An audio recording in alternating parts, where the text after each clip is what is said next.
ప్రపంచము పుట్టక ముందే ఆవిరిని దేవుడు ఏర్పాటు చేశాడు. హల్లెలూయా. మానవ జాతి పుట్టక ముందే మానవుని కొరకు, మానవుని క్షేమం కొరకు, మానవుని యొక్క ఆరోగ్య ఆయుష్ ఆత్మీయత కొరకు దేవుడు ఆవిరిని పుట్టించాడు. ఈరోజు ఏ డాక్టర్ దగ్గర పోయినా సలహా ఏమిస్తాడంటే ఉదయం సాయంత్రం ఆవిరి పట్టుకొని ఆయన వీలైతే దాంట్లో జడుబాం వేసుకో, లేదంటే ఆవిరి పుట్టలు వేసుకో, లేదంటే ఇంకేముంది. నేను చిన్నప్పుడు నాకు జలుబు చేసిన, తలనొప్పి వచ్చిన, దగ్గు వచ్చిన మా అమ్మ ఒకటి చేసేది. అంటే దాదాపు ఎప్పుడో 1983లో 4లో ఆ టైంలో ఏం చేసేదంటే, ఎప్పుడంటే ఇవన్నీ లేవు, ఒక డేక్షా తీసుకొని నీళ్లు కాగబెట్టి జామాలాకులు అనేవి ఉండేవి, తెలుసా, పల్లెలలో తెలుస్తుంది. ఆ జామాలాకులన్నీ తీసుకొచ్చి ఆ నీళ్ళలో బాగా ఉడకబెట్టి రగ్గేసి మాకు ఆవిరి పట్టి, ఆవిరి పట్టడం ద్వారా ముక్కులో ఉన్న వైరస్లైనా ఫంగస్లైనా లేదంటే జలుబు సంబంధించినది అన్ని కూడా క్లియర్ అయిపోయి ముక్కులు ఊపిరితిత్తుల లంగ్స్ అన్ని కూడా ఓపెన్ అవుతాయి. అందుకే తలనొప్పి వచ్చినా, జలుబు వచ్చినా, దగ్గు వచ్చినా డాక్టర్లైనా మన పూర్వీకులైనా ఏం చేసేవాళ్ళంటే ఆవిరి పట్టండి అని చెప్పేవారు. ఆవిరి అనేది దగ్గుకు, జలుబుకు, తలనొప్పికి, అలాగనే ఇంకా పూర్వము అందానికి, ముఖం అందంగా ఉండడానికి ఆవిరి పట్టేవారు. ఇంకా కొద్దిమంది ముందడిగేసి ఆవిరితోనే ట్రైన్ నడిపారు. ఫస్ట్ ఏం నడుపుతారో తెలుసా? ఆవిరి యంత్రం. డీజిల్ లేనప్పుడు, బొగ్గు లేనప్పుడు ఫస్ట్ నింది ఆవిరి యంత్రం. నేను చూసి, ఎందుకంటే మా నాన్న మేమందరం అన్నదమ్ములం రైల్వే ఎంప్లాయీస్ కనుక ఆవిరితో నడిచే ట్రైన్ చూశాడు. ఆవిరి ద్వారా యంత్రాలు నడుస్తున్నాయి, ఆవిరి ద్వారా వ్యక్తులు నడుస్తున్నారు. అయితే ఈ ఆవిరి అన్నమాట ఇప్పుడు వినపడుతుంటే వేల సంవత్సరాల క్రితమే ఆవిరికి మానవునికి సృష్టికర్త అయిన దేవుడు ఆవిరి వలన కలిగే 5 లాభాలు చెప్తాను. హల్లెలూయా. ఏ ఆవిరి? నీ ఇంట్లో తలనొప్పికి, ఒళ్ళు నొప్పికి, జలుబుకి వేసుకునే ఆవిరి కాదు. అది వేసుకోండి, మంచిదే, నిజం చెప్తున్నా. మీరు బయటికి పోయి వచ్చిన తర్వాత ఎప్పుడైనా ఈ పాండమిక్ సిచ్యువేషన్ లో బయటికి పోయి వచ్చిన ఎప్పుడైనా ఆవిరి పట్టుకోవడం శ్రేయస్కరం. అయితే నేను దేవుడు సృష్టించిన ఆవిరి యొక్క గొప్పతనం 5 విషయాలు చెప్తాను. నెంబర్ 1, ఆదికాండము 2వ అధ్యాయం 6వ వచనం. ఆదికాండము 2:6. అయితే ఆవిరి భూమి నుండి లేచి నేలందరినీ తడిపెను. చాలు. దేవుడి సృష్టిని చేసినప్పుడు వర్షాలు లేవు. మరి వర్షాలు లేనప్పుడు చెట్లు, చేమలు, జంతు జనాలు ఎలా బతికాయి? అందుకే దేవుడు ఎంత గొప్ప సృష్టికర్త అంటే, క్రియేటర్ అంటే, అప్పుడు వర్షాలతో అవసరం లేదు, వర్షాలు లేవు. అందుకే 5వ వచనం చదువు. ఆది వరకు పొలమందరి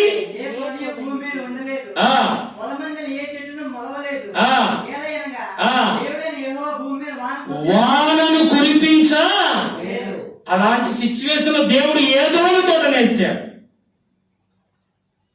ఒరే నాయనా, ఈ సృష్టిలో పుట్టిన వారందరూ కూడా ఎస్సీ గాని, బీసీ గాని, ఓసీ గాని, కులమైన, మతమైన, జాతి, ప్రాంత, దేశ ప్రమేయం లేకుండా మనిషి పుట్టుక ఆదాములో నుండి వచ్చింది అంటే సైంటిస్టులు ఒప్పుకోలే, భారతదేశ ప్రజలు ఒప్పుకోలే, మేము ఆదాం నుంచి పుట్టలే. కానీ లాస్ట్ ఇయర్ సైంటిస్టులు ఒక ప్రకటన చేశారు, ఈ సృష్టి అంతా ఆడమ్ అండ్ ఈవ్ ద్వారానే కలిగింది అని. దేవునికి స్తోత్రకరంగా. బైబిల్ అర్థం కానప్పుడే అది మత పుస్తకం, అర్థమైతే అది దేవుని పుస్తకం అవుతుంది. హల్లెలూయా. అందుకే దేవుడు ఆదామును పుట్టించక ముందు వారు ఉండడానికి ఏదోను తోట వేశాడు. మరి తోట అయితే అందంగా ఉంది, బ్యూటిఫుల్ గార్డెన్. ఇంతవరకు సృష్టిలో అంత అందమైన తోట, కానీ అంత అందమైన తోటకు నేల తలవస్తేనే కదా విత్తనము మొలిచేది. మరి వర్షం లేదు, మరి ఎలా? అనంత జ్ఞాని అయిన దేవుడు, అద్భుతమైన దేవుడు ఆవిరి ద్వారా ఏం చేసేవాడు? నేలను ఆవిరి తడపడం ద్వారా పచ్చదనం పచ్చికొచ్చి మనుగడ, జీవుల మనుగడ జరిగింది. ఒక పక్షిని, జంతువును బ్రతికించడం కోసమే ఆవిరి కనపడితే, తన స్వరూపమును సృష్టించుకున్న, తన కోసం సృష్టించిన నీ కోసం దేవుడు ఏమైనా చేయగలుగుతాడు. దేవునికి స్తోత్రం కలుగు. డాక్టర్ చేయకపోయినా, ఇంజనీర్ చేయకపోయినా, సొంత వారు చేయకపోయినా, అనుకున్న వారి కుటుంబీకులు చేయకపోయినా, నీ కోసం దేవుడు ఏదైనా చేయగలడు అనడానికి ఇది ఒక మంచి ఉదాహరణ. ఉంటే చేస్తా అనేవాడు మనిషి, లేకపోయినా లేని దానిలో ఉండి కావాల్సింది చేస్తా అనేవాడే దేవుడు. నేల ఎండిపోయింది, పచ్చదనం లేదు, ఇప్పుడు ఏం కావాలి? ఆవిరి కావాలి. నేల దేనికి గుర్తో తెలుసా? నేలను తలపడానికి ఆవిరి పుట్టించాడు దేవుడు. మరి దాంట్లోంచి మనం నేర్చుకునే లెసన్, పాఠం ఏంటి? నేల అంటే ఏంటి? మనం నడిచే నేల కాదు. మత్తయి సువార్త 13వ అధ్యాయం, హృదయం అనే నేల. ఏ నేల? 4 నేలలు ఉంటాయి. హృదయము నేలతో పోల్చాడు దేవుడు. ఈరోజు చాలా హృదయాలు ఎండిపోయాయి. ఏమైపోయినాయి? మామూలు భూమి ఎప్పుడు ఎండిపోతుంది? వర్షాలు లేకపోతే. మరి హృదయం ఎప్పుడు ఎండిపోతుంది? సమస్యలు ఎక్కువైపోతే, బాధలు ఎక్కువైపోతే, ప్రాబ్లమ్స్ ఎక్కువైపోతే, ట్రబుల్స్ ఎక్కువైతే హృదయం అనే నేల ఎండిపోయింది అని కొద్దిమంది అంటారు. హృదయం ఇరిగిపోయింది. ఏమైపోయింది? మట్టి పిల్లలు ఎప్పుడు ఇరిగిపోతాయి తెలుసా? ఎండ వేడిని ఎక్కువై మట్టి ఏమైతుంది? ఇరిగిపోయి. చూడండి, భూమి ఎప్పుడైనా నెరలు విడిచిపోయి ఉంటది. ఏమైంటది? నెరలు విడిచిపోయి చీలిపోయి ఉంటుంది భూమి. ఎందుకు? ఎండ వేడి. ఈరోజు అనేక హృదయాలు, అనేక మనసులు విరిగిపోయాయి, పగలగొట్టబడ్డాయి, నలిగిపోయాయి. అయితే నలిగిపోయిన హృదయాలను, విరిగిపోయిన హృదయాలను ఆయన తన కృప ద్వారా, ఆ కృప అనే ఆవిరి ద్వారా మన హృదయాలను మరలా ఏకం చేసే దేవుడు అయినాడు. హల్లెలూయా. కానీ మనకు సినిమాలు చూసి చూసి చూసి ఏం చూసి, హృదయం అద్దము పగులితే ఏం కాదు, పిచ్చి మాలోకాలు. కొటేషన్ బాగుంది, వానికంటే ఎన్నో కవిత్వాలు రాశాం మేము. హృదయము మాంసపు ముద్ద, అది పగిలిపోయినా చితికిపోయినా నా దేవుడు ఏకం చేయగలరు. హల్లెలూయా. గుండె చెదరిన వారిని బాగు చేయు వారిని, వారి గాయము కన్నీరు బాగు చేయు వారిని, దేవునికి స్తోత్రము గానము చేయుటయే మంచిది, ఆనందము స్తుతి గానము చేయుటయే మంచిది. 2000 సంవత్సరంలో మా అమ్మ కూడా ఈ మాట చెప్పింది. ఎవరి గురించి? అప్పుడు నేను యేసుప్రభువుని నమ్ముకోలేదు. నా కొడుకు వల్ల నా హృదయం పగిలిపోయిందని. ఏమైంది? నా కొడుకు చేసే పనులు, వాడు తాగి తిరుగుతా జైళ్ళు, గొడవలు, కొట్లాటలు పోతుంటే వాని వల్ల మాకు నిందలు ఎక్కువై నా హృదయం, నా కొడుకు పగలగొట్టేశాడని. నిజం. ఈరోజు చాలా మంది హృదయాలు, చాలా మంది మనుషులు భూమి నెరలు విడిచినట్టుగానే, చీలిపోయి పగిలిపోయినట్టుగానే ఈరోజు అనేకమైన హృదయాలు ముఖ్యంగా దేని వల్ల పగిలిపోతున్నాయి? కరోనా, రెండవది కరువు, మూడవది కలవరం. ఈ 3 మనిషి హృదయాన్ని అతలాకుతలము చేసి, ఆందోళనకు గురి చేసి, అయోమయానికి గురి చేస్తుంది. అందరి గుండె మీరు చేయబెట్టుకుంటే మామూలు కంటే ఎక్కువ ఫాస్ట్ పోతుంటుంది. ఎందుకు? నాకు వచ్చిందేమో, వానికి వచ్చిందేమో, నాకు వచ్చేదేమో.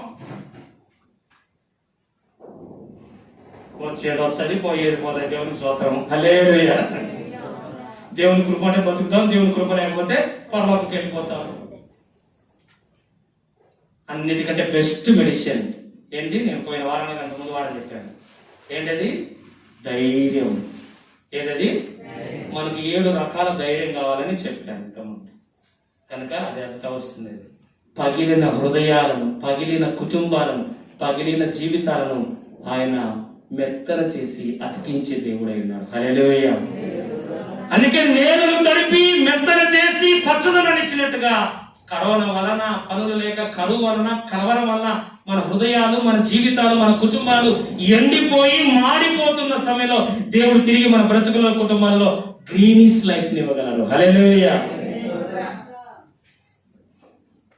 అందుకే దావీదు ఒక మాట అంటాడు. ఏమంటాడంటే 143వ కీర్తన 6వ వచనం, 143 ఎండిన నీ తట్టు నా చేతులు చాపుతున్నాను, ఎండిపోయిన భూమి పగిలిపోయి నెరని విడిచి నా ప్రాణము నీ కొరకు. ఎండిపోయిన భూమి, పగిలిపోయిన భూమి ఎప్పుడు వర్షం వస్తుందా అని ఎదురు చూసినట్టుగా, దేవా నా హృదయం ఎండిపోయింది, నా కుటుంబం ఎండిపోయింది, నా లైఫే డ్రై అయిపోయినప్పుడు నీ వైపు చూస్తున్నాను. చూడండి, భూమి చీలిపోయినప్పుడు ఆ చీలికల మధ్యలో ఎప్పుడైతే నీళ్లు నిలుస్తాయో ఆ చీలిక మళ్ళీ ఏమైపోతుంది? మళ్ళీ కలిసిపోయి సమభూమిగా మారుతుంది. మన మనస్సులను, మన కుటుంబాలను, మన జీవితాలు కూడా ఆయన తన ఆవిరి ద్వారా తడిపి మరలా దాన్ని ఒకటి చేసి దేవుడైనాడు. హల్లెలూయా. అందుకే మొదటిది నేలను తడిపి ఆవిరి. మొదటి ఆవిరి ఏంటి? నేలను తడిపి దానికి పచ్చదనాన్ని, దానికి పంటనిచ్చే ఆవిరి. నేలనగా ఏంటి? మన హృదయం. నేలనగా మన కుటుంబం. నేలనగా మన బ్రతుకులు. ఎండిపోయిన, చీలిపోయిన, పగిలిపోయిన మనకు దేవుడు తడిపి మెత్తన చేసి ఒక రూపం ఇచ్చి మనకు మంచి గ్రీనిష్ లైఫ్, ఫ్రూట్ఫుల్ లైఫ్ ను మనకి ఇచ్చే దేవుడు ఆయన. రెండో విషయం చూద్దాం. యాకోబు పత్రిక 4వ అధ్యాయం 16వ వచనం.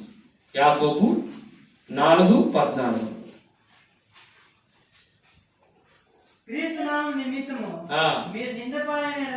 యాకోబు పత్రిక 4వ అధ్యాయం 14.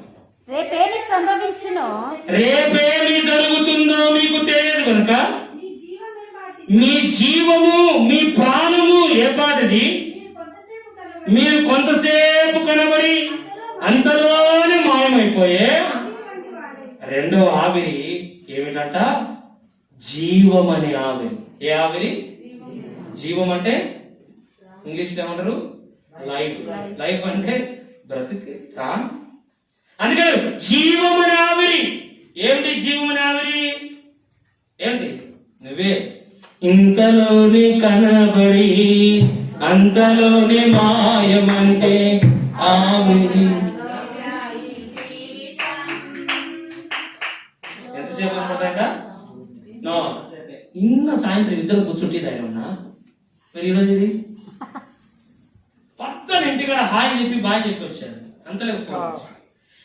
మానవ జీవితము ఎలాంటిదంటే, మానవుని యొక్క జీవము ఎలాంటిదంటే, మానవుని యొక్క ప్రాణం ఎలాంటిదంటే ఆవిరి వంటిది. వంట చేసే వాళ్ళకు తెలుస్తారు. నేను చేయకపోయినా చూసే కనుక నాకు తెలుసు. అన్నం ఉడుకుతున్నప్పుడు ఆవిరి లేస్తూ ఉంటది. ఎంతసేపు ఉంటది? అన్నము ఉడికినంత వరకే. మళ్ళీ చెప్తున్నా, అన్నము ఉడికిన తర్వాత మూత పెడితే పైకి రావాల్సిన ఆవిరి కొద్దిసేపు ఉంటుంది. అంటే అన్నము వేడిగా ఉన్నంత వరకు ఆవిరి ఉంటుంది. అన్నం చల్లబడిపోతే మనం కూడా అంతే. దేవుడు ఆయుష్ నీకు ఇచ్చినంత వరకు, కరోనా గాని, యాక్సిడెంట్ ఎన్ని వచ్చినా దేవుడు నీకు ఇన్ని సంవత్సరాలు బ్రతకాలి అని ఆయన ఏర్పాటు చేసి ఆయన ప్రణాళిక ఉంటే అంతవరకు నువ్వు సజీవుడుగానే ఉంటావు. హల్లెలూయా. భయపడాకండి. దేవుడు నీకు ఇచ్చిన ఆయుష్ను ఏది ఎవరు తీసుకోలేరు. డ్యామేజ్ కావచ్చేమో గాని డై మాత్రం కాలేవు. హల్లెలూయా. యోబు భక్తులు ఉన్నారు. యోబు గ్రంథంలో యోబుకు సాతాను రోగం పెట్టింది, అప్పులు పాలు చేసింది, భార్య భర్తల మధ్య గొడవ పెట్టి డైవర్స్ ఇచ్చింది, పిల్లలు చచ్చిపోయినారు. యోబు ఒక్కడే ఉన్నారు. కానీ యోబు ప్రాణము తీయలేకపోయింది. ఎవరు? కానీ ఎందుకో తెలుసా? దేవుడు ఒక మాట అన్నాడు, సాతానా మనిషికి నువ్వేమైనా చేయొచ్చు, మనిషి ప్రాణం మీద మాత్రం నీకు అధికారము గుర్తుపెట్టుకోండి. ఈ ప్రపంచంలో ఏది మన ప్రాణాన్ని తీయలేదు. ఒకవేళ మనం చచ్చామంటే ఒరే గుర్తు, దేవుడు మనల్ని పైకి పిలుచుకున్నాడు. ఏమని? మా అమ్మ బాగుండేది ఆరోగ్యంగా, ఏ కరోనా లేదు, ఏ గుండె జబ్బు లేదు, ఏమీ లేదు. 2 వారాలు తింటాము, ప్రభు దగ్గరికి వెళ్ళిపోయింది. ఎవరు ఎక్స్పెక్ట్ చేయదు. మన జీవితంలో గుర్తు పెట్టుకోవాలి, దేవుడు మనకిచ్చిన జీవితం ఎంత గొప్పదో అంత చిన్నది. అందుకన్నాడు, ఈ ఆవిరి మనలో ఉన్న ప్రాణం ఎలాంటిది? ఆవిరి. అయితే ఒక మాట, దేవుడు నీకు ఇచ్చిన జీవితం గొప్పది కనుక నువ్వు చేయాల్సినవన్నీ చేసే ఈ లోకాన్ని విడిచిపెట్టు. దేవుడు ఈ జీవితం ఎందుకు ఇచ్చాడు? నీ భార్యకు నువ్వేం చేయాలో చేయి, నీ భర్తకు నువ్వేం చేయాలో చేయి, నీ బిడ్డలకు నువ్వేం చేయాలో చేయి, నిన్ను సృష్టించిన సృష్టికర్తకు నువ్వేం చేయాలో చేయి. అది చేయకుండా నువ్వు ఈ లోకాన్ని విడిచిపెట్టవు. దేవుడు ఎంత గొప్ప జీవితం ఇచ్చాడు. అమ్మ పండగ వచ్చే అమ్మ నాన్నలు ఏమిస్తారు?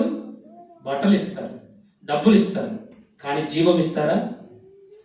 జీవం ఇస్తారా? ప్రాణం ఇమ్మంటే ఇస్తారా? ఇవ్వలేదు. కానీ అది దేవుడు మనకు ఆవిరిగా పెట్టాడు. ఎందుకు? చాలా మంది ఎందుకు ఈ జీవితం, ఎందుకు ఈ బతుకు? నువ్వు కొన్ని చేయడానికి ఈ బతుకు దేవుడు ఇచ్చాడు. నీ భార్యకు నువ్వేదో చేయాలి, నీ భర్తకు నువ్వేదో చేయాలి, నీ కుటుంబానికి నువ్వేదో చేయాలి, నీ సమాజానికి నువ్వేదో చేయాలి. అందుకే దేవుడు ఈ లోకంలో నువ్వు పుట్టించాడు. అది చేయడానికి ఈ జీవితం ఇచ్చాడు. మనకంటే ధనవంతులు, మనకంటే ఆరోగ్యవంతులు, మనకంటే గొప్పలు చచ్చిపోయారు, మనం బతుకున్నాం అంటే అర్థమైంది. మనం ఏదో పెద్ద వీరులం, ధీరులం, సూరులం అని కాదు. మనం చేయాల్సిన పని ఇంకా మిగిలి ఉంది. డాష్ ఇంకా పూర్తి కాలే. డాష్ పూర్తి అయితే చిన్నోడైనా, పెద్దోడైనా, ముసలోడైనా, ముత్తుకోడైనా ఏమైపోతాడు?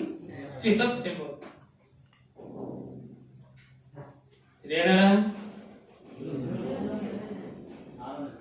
జూన్, మే 7వ తేదీ నా దగ్గరకు ఒకరు వచ్చినారు. హలో హలో అన్నారు కదా, నేను హలో అన్నా. ఎవరు? కరోనా వచ్చింది. హలో బాగున్నా పాస్టర్ అని. నేను దర్జాగా ఉన్నా, బాగున్నా. పలకరించింది కదా అనుకున్నా, పడుకోబెట్టింది కింద. అయితే దేవుడు తెలుసు, నువ్వు పాస్టర్నే పడుకోబెడతావా, వాని ద్వారా చాలా మంది రాగొట్టాలా, చాలా సేవ చేయాలా, చాలా మందిని శిష్యులు చేయాలని దేవుడు తిరిగి లేపినాడు. హల్లెలూయా.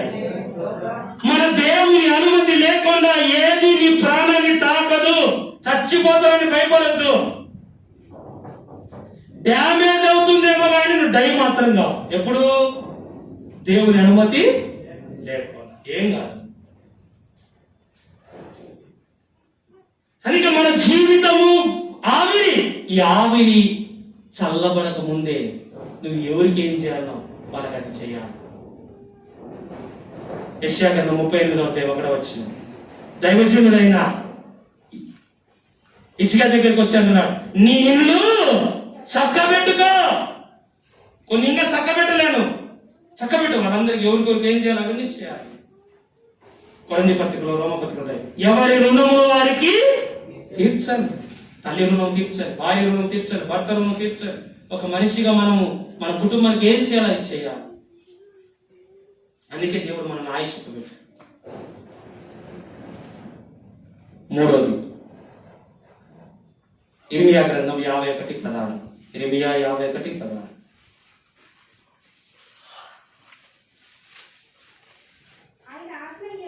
ఆయన ఆజ్ఞయగా జలరాశులు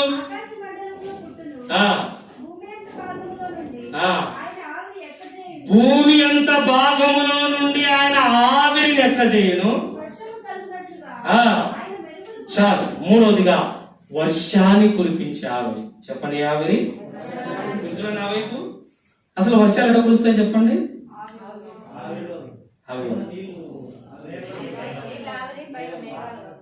చదవండి. ప్రసంగి గ్రంథము 1వ అధ్యాయం 7వ వచనం. 7. నదులన్నీ చూడండి, నదులన్నీ ఎక్కడ కలుస్తాయి? సముద్రంలో కలుస్తాయి. అయితే సముద్రము ఎందుకు నిండలే? ఇప్పుడు చూడండి, బండపల్లిలో ఉన్న నీళ్ళన్నీ తెచ్చి చర్చలో వచ్చి నిండదు, కానీ నిండలేట. ప్రపంచంలో నదులన్నీ సముద్రం పోతే సముద్రం నిండలేదంట. ఎందుకు నిండాలి? ఎందుకంటే నదులన్నీ సముద్రంలో పోయినప్పుడు సముద్రంలో నీళ్ళన్నీ ఆవిరైపోయి ఏమైపోతాయి? మేఘాలుగా మారుతాయి. దేవునికి నీ మీద ఎంత ప్రేమ ఉందంటే ఒకవేళ నదిలోని నీళ్ళు ఏమైపోయినా మేఘాల రూపంలో నీ కొరకు దేవుడు నీళ్లు సిద్ధం చేశాడు. హల్లెలూయా.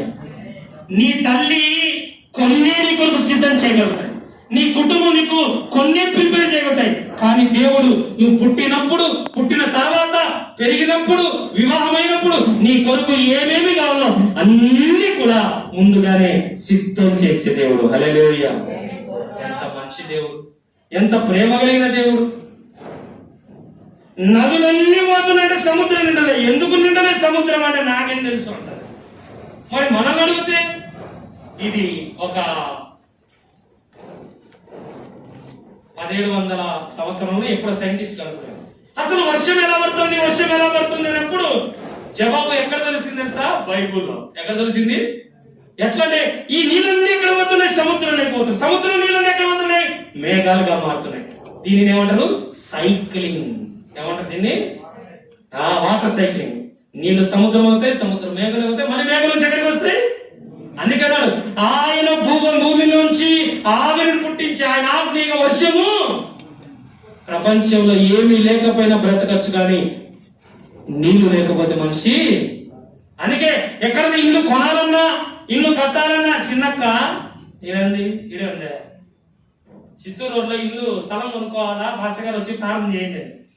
ఏమన్నా అక్కడంతా వాతావరణం నీళ్లు కూడా పర్వాలేదు, ఎదురుంటోళ్ళు ఇచ్చారంటారు. అంటే ఇప్పుడు ఇల్లు కట్టుకోవడానికి ఫస్ట్ ఏం కావాలా? కట్టిన తర్వాత కూడా ఏం కావాలా? మరి ఈ పక్క ఒకరు బోర్డర్ వేసుకునేది. అంటే ఇల్లు ఏదైనా మనిషి ఫస్ట్ చూసే వసతి. నీకే నీ అవసరం తెలిస్తే నిన్ను పుట్టించిన దేవునికి నీ అవసరం ఇంకెంత తెలుసు.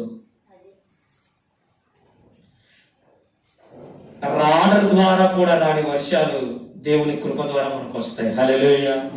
అందుకన్నాడు మూడవది ఏంటంటే వర్షాలు కలుగజేసే ఆవిరి. ఇర్మియా గ్రంథం 10:13 135 కీర్తన 7 అన్నిటికంటే ముఖ్యంగా ఒకటి చదువు. యోవేలు గ్రంథం 2:23. యోవేలు 2:23. సీయోను జిల్లారా, ఉత్సహించి మీ దేవుడైన యెహోవాను సంతోషించుడి.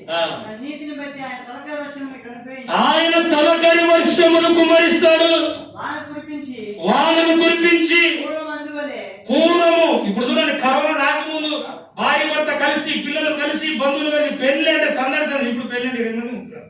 వాళ్ళు కూడా అక్కడే ఉండు. చూసినారా? ట్రాఫిక్ పోలీసులు వచ్చినప్పుడు స్టాప్ అని పెట్టినప్పుడు ఇప్పుడు పెట్టాలి. కానీ దేవుడు అంటున్నాడు పూర్వము దినములు ఉన్నట్లుగా తొలకరి వర్షములు, కలవరి వర్షములు కుమ్మరించి మీకు పూర్వపు స్థితిని ఇస్తాను. దేవునికి స్తోత్రం కలుగు. అందుకే ఒక సేవకుడు ఒక మాట అన్నాడు, కరోనా వాళ్ళంటే ఒకే ఒక పని చేయాలంట. ఏం చేయాలంట? కరోనా ప్రపంచం అంతా వాళ్ళంటే అందరూ పని చేస్తే చాలన్నాడు. ఏమని? ప్రతి మానవుడు మోకరించి ప్రభు దగ్గర తన తప్పిదం ఒప్పుకుంటే దేవుడు స్వస్థపరుస్తాడని చెప్పినాడు. హల్లెలూయా. ఎందుకంటే 2వ దినవృత్తాంతంలో 7:14 అంటాడు, నా పేరు పెట్టబడిన జనులు తాము తగ్గించుకొని తమ పాపములు విడిచిపెట్టిన నేను దేశాన్ని స్వస్థపరుస్తా అన్నాడు. దేని స్వస్థపరుస్తాడు? దేశాన్ని స్వస్థపరుస్తాడు. కానీ మనుషులకు ఇగో ప్రాబ్లం. ఏ ప్రాబ్లం? అమ్మో, ఒకరి దగ్గర మెడ వంచేది, ఒకరి దగ్గర నడ వంచేది, ఒకరి దగ్గర తల వంచేది. అలా మనుషులందరూ ఒక్కసారి ప్రభు దగ్గర, సృష్టికర్త దగ్గర తల వంచితే దేవుడు ఏదైనా చేయగలుగుతాడు నీకోసం. అందుకే నీ కొరకు నేను కలవరి వర్షమును, తొలకరి వర్షమును కుమ్మరిస్తాను. తొలకరి వర్షం మనము, మన కుటుంబాలు కడుపు నిండా తిని, కంటి నిండా నిద్రపోయి ఏ నోటు లేకుండా బతకడానికి. కలవరి వర్షం పరిశుద్ధాత్మ అభిషేకం. హల్లెలూయా. అందుకే 2 నేను ఇస్తాను.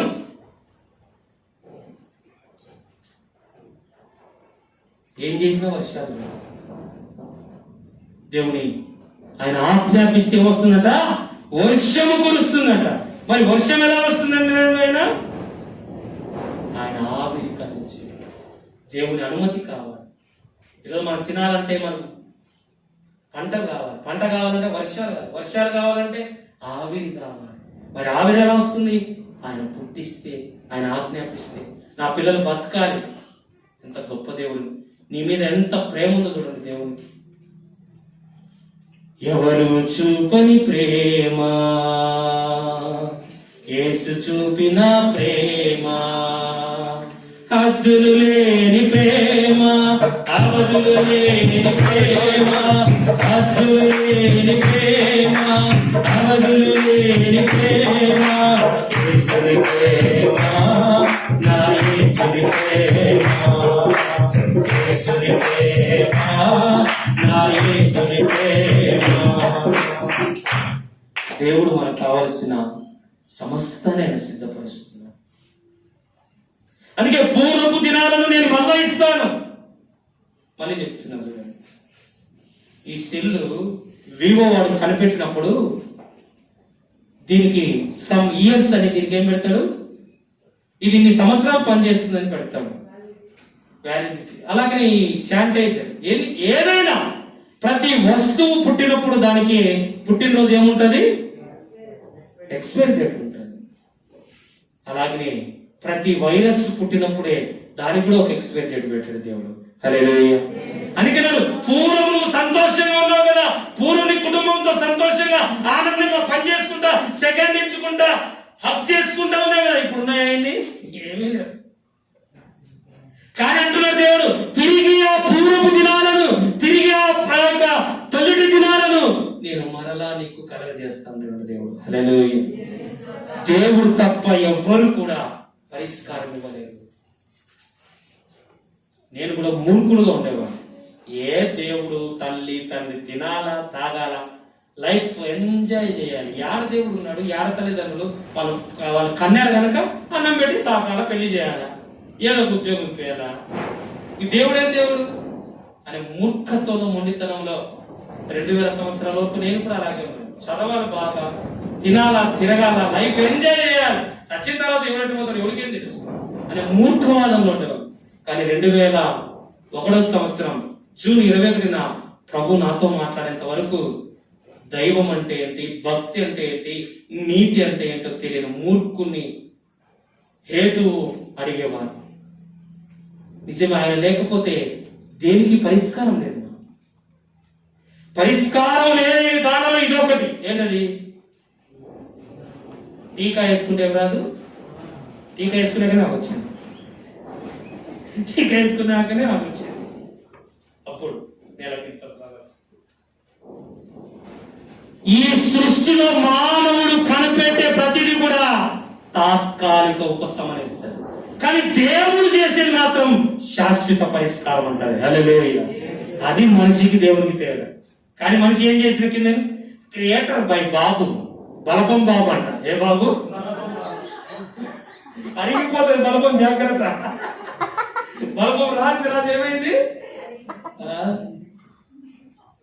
ఏ మానవుడు సృష్టికర్త కాదు, దేవుడు మాత్రమే. నేను నీకంటే మూర్ఖంగా జీవించేవాడిని. ఇప్పుడు తల ఉంచి ప్రభు దగ్గర, నాయన ఏమీ లేదు, ఏమీ లేదు నా యందు అతిశయించుటకు. ఏముంది మనం అతిశయించాలంటే? ఎక్కువ ఊపిరి పీల్చుకుని వెళ్ళిపోతాం, తక్కువ ఊపిరి పీల్చుకున్నా ఏముంది మనలో? ఎక్కువ ఊపిరి ఎక్కువైపోయినా తట్టుకోలేము, తక్కువ ఆయన అదేది కదా శాస్త్రలేసినంత మాకు ఎట్లనో దేవుని కృపలో మన చర్చిలో రక్షణ పొంది బాప్తిస్తం తీసుకున్నారు. డాక్టర్లుగా, తర్వాత అసిస్టెంట్ డాక్టర్లుగా అక్కడక్కడ ఉన్నారు. సార్ ఇట్లా జరిగిందంటానే ఫోన్లలోనే మెడిసిన్స్ అన్ని. గురుప్రసాద్, రాజు, కిరణ్ మన దగ్గర ఇక్కడే రక్షణ పొంది ఇక్కడే బాప్తిస్తం తీసుకొని అక్కడక్కడ స్థిరపడ్డారు. ఒకటే ఏం కాదు సార్, అంత మామూలే, ప్రార్థన చేసుకోండి, మేము చెప్పేది చేయండి. ఏం చేయాలా? ప్రార్థన చేసుకుని వాళ్ళు చెప్పేది చేయాలి. నిజమే, దేవుడు పూర్వపు దినాలు మరలా మనకి ఇస్తాడంతే. కానీ మనిషి తనను నమ్మినంత కూడా దేవుణ్ణి నమ్మలేడు. అదే మనిషికి వచ్చిన ప్రాబ్లం. మనిషి దేవుని నమ్మడం మొదలు పెడితే నమ్మలేనని కార్యాలు ఆయన వాళ్ళు చేసే గొప్ప దేవుడు అయ్యి. 148:8 4వదిగా 2 మార్లు చెప్పుకుని ముగించు. 148:8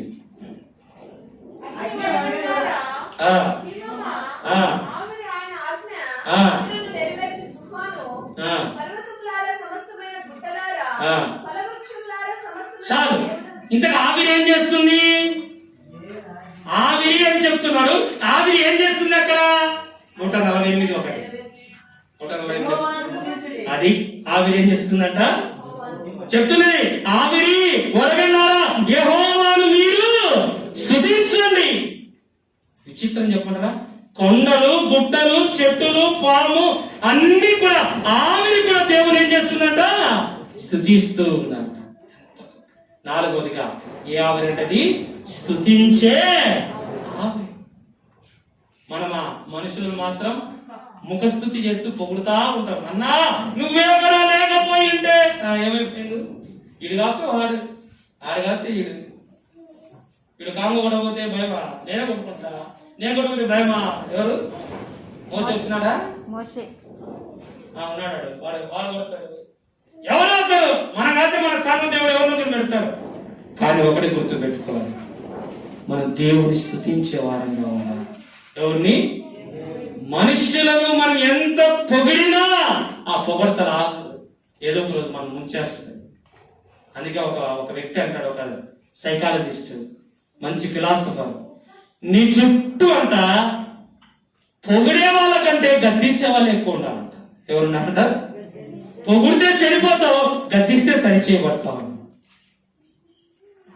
అందుకే ఈరోజు మనిషి జపం ఎక్కువైపోయింది, కానీ దైవ జపం తక్కువైపోయింది. ఒక మాట చెప్తానా, తెల్లవారు లేస్తాను చేస్తే మొదటి పని ఏంటో తెలుసా? ప్రభువా ఈ రోజు చూసే అవకాశం నాకు ఇచ్చావు, నీకు స్తోత్రం. నా భార్యను, నా బిడ్డను, వారి ముఖాలు నేను, నా ముఖం వాళ్ళు చూడాలంటే బొందిలో ప్రాణం ఉండాలి కదా. ఈ రోజు నేను బ్రతికి ఉన్నానంటే నీ కృప నాయన అని ప్రభుని స్తుతించాలి. ఎంతమంది చెప్తున్నారు? భర్త తెల్లారచ్చనే కళ్ళు మూసుకొని వచ్చేద్దరు కళ్ళు మూసుకొని ఉంటాడు. వచ్చిన కళ్ళు తెలుసు అప్ప ఈమా తెల్లారేసి తీసి బయటికి ఏది ఆరిపోతాం. నా భర్త చల్లగా ఉండాలి. ఇద్దరు చల్లగా ఉండాలంటే ఎవరు కారణం? మరి ఆయనకు చూపించాడు. ఇంకోటి పద్దనే యాప్ చెట్టు కింద మంచం వేసుకున్నాడు. పద్దలు తెచ్చేవాడు ఎవరో చెప్పినారంట, ముసలోళ్ళు యాప్ చెట్టు కింద పడుతుంటే ఆ రోజంతా బాగుండాలి. యాప్ చెట్టు చూసినారంట. యాపకాయ ఎట్లుంటది? యాపకాయ ఏంటి? ఆకులు ఎట్లుంటాయి? సూపర్ డూపర్ ఊపర్ అనుకున్నాడట. ఆ రోజంతా చేయండి అంట జీవితం. ఇవన్నీ కాదు, భ్రమలో బతకాకండి, భక్తిలో బ్రతకండి. మూఢ భక్తిని విడిచిపెట్టండి, మూఢనమ్మకాన్ని విడిచిపెట్టండి. మూఢభక్తి వద్దు, మూఢనమ్మకం వద్దు, భక్తిని ప్యూర్ గా చేయండి. హల్లెలూయా. ఒక ఆవిరి దేవుని స్తుతిస్తుంటే ఇంకో విషయం చెప్పండి రా, కాకి కూడా దేవుని స్తుతిస్తున్నట. ఎవరు? అందుకే యోబు గ్రంథంలో ఉంటది, అరచు పిల్ల కాకులు ఆయనను స్తుతిస్తూ ప్రార్థన.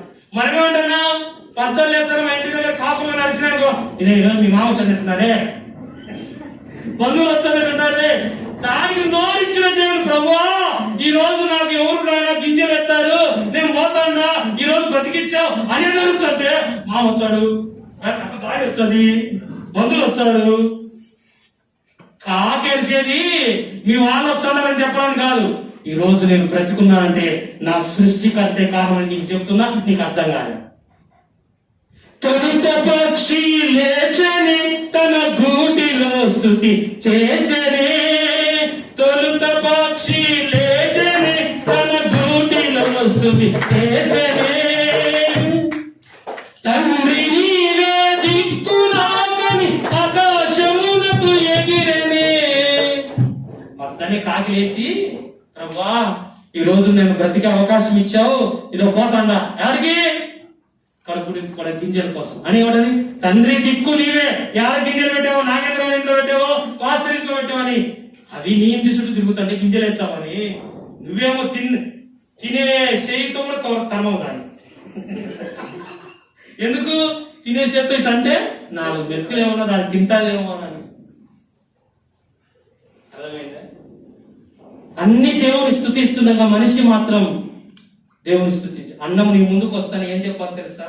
ప్రభు, అన్నం లేక ఎంతో మంది చచ్చిపోతున్నారు, అనాథలుగా ఉన్నారు, అడుక్కుంటున్నారు, కానీ నాకు ప్లేట్ నిండా అన్నం ఇచ్చావు నాయనా, నీకు స్తోత్రం అని చెప్పాలి.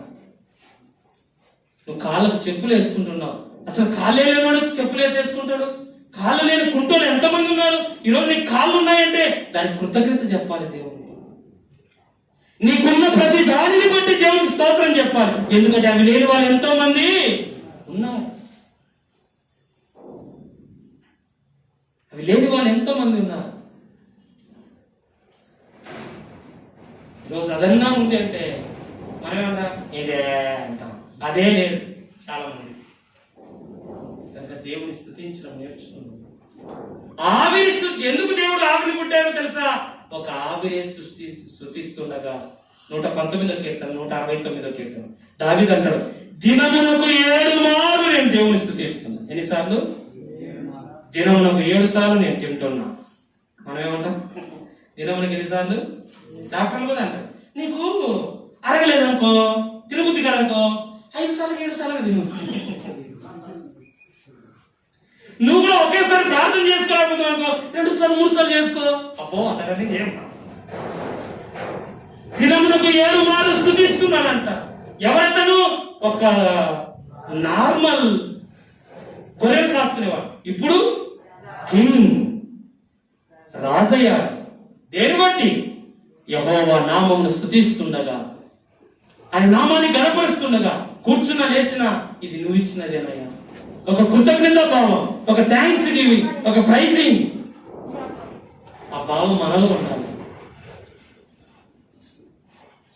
మన జీవితాలు బాగుపడతాయి, మన కుటుంబాలు బాగుపడతాయి. అందుకే 4వది ఆవిరి అంటది స్తుతించే దినమునకు 7 మార్లు ప్రభుని స్తుతి. 3 రోజులు దినమునకు 3 సార్లు ప్రార్థన, 7 సార్లు మనం దినమునకు 7 సార్లు ఉన్నాం, 4 సార్లు నిద్ర. ఎన్నిసార్లు నిద్ర అవుతారా? ఎన్ని గంటలు చేస్తావు? చేస్తావా? తెల్లవారుజాము ఒక క్రైస్తవుడు అంటే అది రిలీజియన్ కాదు, క్రిస్టియానిటీ. క్రైస్ట్ ఫాలో, క్రీస్తును ఆరాధించేవాడు వేకువని లేచి ప్రభుని స్తుతించి నేర్చాడు. ప్రభు, నాకు ఇచ్చిన భార్యను బట్టి స్తోత్రం, నాకు ఇచ్చిన ఉద్యోగాన్ని బట్టి స్తోత్రం, నాకు ఇచ్చిన ఈ బ్రతుకును బట్టి స్తోత్రం, నాకు ఇచ్చిన ఫ్యామిలీని బట్టి స్తోత్రం. చెప్పారు ఎప్పుడన్నా? తేరగా అనుభవిస్తున్నాం కానీ వారిని బట్టి ప్రభుకు ప్రైజ్ చేశాము. ఒక ఆవిరి ద్వారా మనకు దేవుడు పాఠం నేర్పిస్తుంది. ఆవిరి మనకు ఆయుష్నివ్వడమే కాదు, ఆవిరి మనకు ఊపిరివ్వడమే కాదు, ఆవిరి ద్వారా మనం ప్రభు నేను స్తుతించాలి అని ఒక ఆవిరి మనకు లెసన్ ఇస్తుంది. చివరి చెప్పి ముగిస్తాను. అపోస్తుల కార్యాలు 2వ అధ్యాయం 19వ వచనం. అపోస్తుల కార్యాలు 2వ అధ్యాయం 19వ వచనం. ఆయన ఆకాశమందు మహత్కార్యములను, కింద భూమి కింద సూచక్రియలను, రక్తమును అగ్నిని, పొగ ఆవిరిని కలుగుచేసి. ఆవిరిని చివరి ఆవిరి ఏంటంటే వేపర్, రాకడలో వచ్చే ఆవిరి. ఏ ఆవిరిది? రాకడ. 20 వచ్చింది.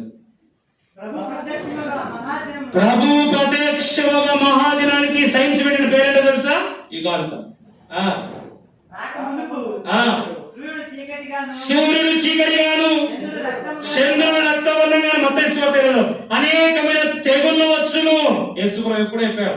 2వ రాకడ వచ్చే ముందు సైన్స్ దానికి ఏం పేరు పెట్టింది? యుగాంతం. వచ్చే ముందు అనేకమైన వైరస్లు వస్తాయి, అనేకమైన యుద్ధాలు జరుగుతాయి, అనేకమైన భయంకరమైన ప్రాబ్లమ్స్ మనుషులు ఎదుర్కొంటారు. అవన్నీ జరిగినప్పుడు 2 జీవన పనులు. మీరు భయపడద్దు. నేను 2వ రాకడ వచ్చినప్పుడు ఇవన్నీ జరుగుతాయి, మీరు భయపడద్దు. కానీ ఒకటి చేయండి, సిద్ధపడండి అన్నాడు. ఏమన్నాడు? రక్షణ పొంది, మారు మనసు పొంది, బాప్తిసం పొంది రాకడకు సిద్ధపడితే మీరు ఎత్తబడి నిత్యము కష్టం, కన్నీరు, మరణము లేని పరలోకానికి వారసులు అవుతారు. కనుక చివరిది ఏంటంటే రాకడ సూచించే ఆవిరి. అందుకే అందరూ కూడా ఇది యుగాంత సమయం, ఒకడు ఎవడు అన్నాడు 2020 కాదు, 20లో రాదు, 21లో కాదు, 28లో కాదు. దేవుడు అనుకున్నప్పుడే వస్తుంది. మన జీవితాల్లో కూడా మనం గుర్తు పెట్టుకోవాలి, సమస్తానికి మూలం దేవుడు, సమస్తానికి అంతము దేవుడు. ఆయన అనుమతి లేకుండా నీకు ఏది జరగదు, ఆయన అనుమతి లేకుండా నీకు ఏది రాదు. అందుకే ఆవిరిని కలుగు చేయవాడు ఆయనే ఆవిరిని కలుగు. ఎందుకు కలుగు చేశాడు ఆవిరిని? ఎందుకు ఏర్పాటు చేశాడు? నీ హృదయాన్ని తడపడానికి, నేలను తడిపే ఆవిరి. రెండవది జీవం. ఈరోజు నువ్వు ప్రాణంతో ఉన్నావంటే, ఈరోజు నువ్వు బ్రతుకుతున్నావంటే నీలో ఉన్న జీవానికి కారణము. అందుకే యోహాను సువార్త 14:6 అన్నాడు, నేనే మార్గమును, నేనే సత్యమును, నేనే జీవం. మూడోది వర్షాన్ని కలుగు చేసే పరిశుద్ధాత్మ వర్షం. భౌతికంగా మనం బ్రతకడానికి పంటలు కావలసిన వర్షం కలుగు చేయవాడు ఆయన. నాలుగోది స్తుతించి. మనిషికి ఏది లేకపోయినా పర్వాలేదు, భక్తిలో భాగమే స్తుతి. భక్తి అనేది చాలా ముఖ్యం. నా జీవితంలో ఒకప్పుడు భక్తి తప్ప అన్నీ ఉండేది, కానీ ఈ రోజు భక్తి తప్ప ఏది లేదు. అంత ఘోరమైన స్థితిలో 2005 సంవత్సరం రైల్వే జాబ్ వచ్చింది. అప్పటికి నేను బైబిల్ ట్రైనింగ్ లో ఉన్నాను. ఏం చేయాలి నేను అర్థం కాదు. అయితే ఒక ప్రార్థన చేసుకున్నాను, నా ఉద్యోగము నా సేవ ఒకే ఊర్లో అయితే 2 చేస్తా, వేరేదైతే ఒకటే చేస్తా. ఎందుకు? నీ రాకడ సమీపిస్తుంది. ఊరు వాడ ఒకప్పుడు నేనేలా ఉన్నాను, దేవుడు అంటే తెలియక, పరలోకం అంటే తెలియక ఒక ఎగతాళిగా చేసేవాడిగా, ఒక వాటన్నిటికి దూరం లేవని నన్ను మార్చావు. అలాంటి వారు ఎంతో మంది ఉన్నారు. వారికి సత్యదేవుడు, నిత్య దేవుడు, నిజమైన దేవుని ప్రకటించాలి అని ఒక నిర్మాణం చేసుకున్నప్పుడు దేవుడు 2005 సంవత్సరంలో ఇక జాబేమో ముద్దనూరు, కొండాపురము, కడప, ఎర్రగొండ, సొంత ఊరు కూడా అదే, పులివెందల, జమ్మలోడు మధ్యలో. సేవేమో ఎక్కడ చేయమన్నాడు? రాయచోడు మొక్కమే చూడలేదు, రాయచోడు 2 చేయలేము, 2 బ్యాలెన్స్ చేయలేము, కనుక సేవ కూడా చేసుకుంటాం. ఎందుకో తెలుసా? కొద్ది మందికైనా మోక్ష మార్గాన్ని చూపించాలి. ఇంట్లో కాలు మీద కాలు వేసుకుంటే నెలకు, ఇప్పుడు కాదు, స్టార్టింగ్ లోనే 30,000 వచ్చింది. ఇప్పుడు 15 సంవత్సరాలు అంటే ఎంత పెరిగింటది? కానీ ఎందుకు వాటిని త్యజించాల్సి వచ్చిందంటే, మానవునికి దిక్కు మొక్కు దేవుడు. ప్రతి ఒక్కరూ తమ పనులు చేసుకుంటూ, తమ ఉద్యోగం చేసుకుంటూ, రాత్రులకు సిద్ధపడి, ఎవరూ పాతాళానికి వెళ్లకుండా రక్షణ పొంది, మార్మల్స్ పొంది, బాప్తిస్తం పొంది, నిత్యానంద గృహమైన పరలోకానికి ప్రతి ఒక్కరు పోవాలి. ఆ మార్గాన్ని ప్రజలకు తెలియజేయాలి. కనుక మన దేవుడు ఏదైనా సృష్టించగలడు, దేనినైనా ఆపగలడు, దేనినైనా జరిగించగలడు అనడానికి ఒక గుర్తుగా ఏం పెట్టాడు దేవుడు ఈ లోకంలో? ఆవిరిని పెట్టి. ఈరోజు డాక్టర్ నీకు సలహా ఇస్తున్నాడంటే అసలు ఆవిరి అనే పేరుకే మూలం ఆయన. కళ్ళు మూసుకున్నాం, ఒకసారి ప్రార్థన చేసుకో. హల్లెలూయా, హల్లెలూయా, హల్లెలూయా. ప్రార్థన చేసుకున్నాం. పరిశుద్ధుడా నీకు స్తోత్రం.